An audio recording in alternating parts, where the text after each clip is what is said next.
I'm willing to bet that if God came down and told you why you've went through all this struggling, why you've been through hell, why you've had to deal with the things you've had to deal with, it wouldn't change anything for you. It would not change a single thing for you. And I want you to think about this for a second. I want you to truthfully ask, are you suffering because you don't know the answer?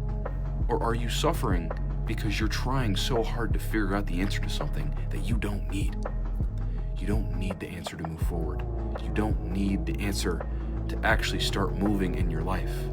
And this might be difficult yet freeing to hear, but you may very well get to where you want to be in life, whenever that is, and look back and realize that the things that happen to you, there might not ever be a reason for them. There might never be a reason to actually cope with the things that you had to go through. And that's frustrating.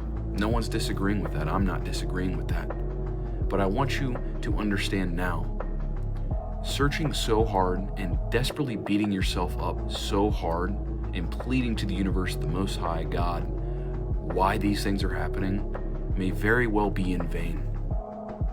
Yet, like I said, this is still freeing, because even though this life oftentimes is a gigantic mystery, that doesn't mean that you can't move forward. That doesn't mean that you can't take inspired action.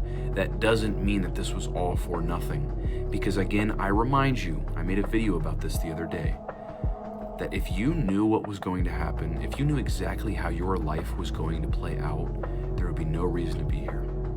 Us as consciousness, there would be zero reason for us to incarnate here. Zero. If we knew every single thing that was going to happen.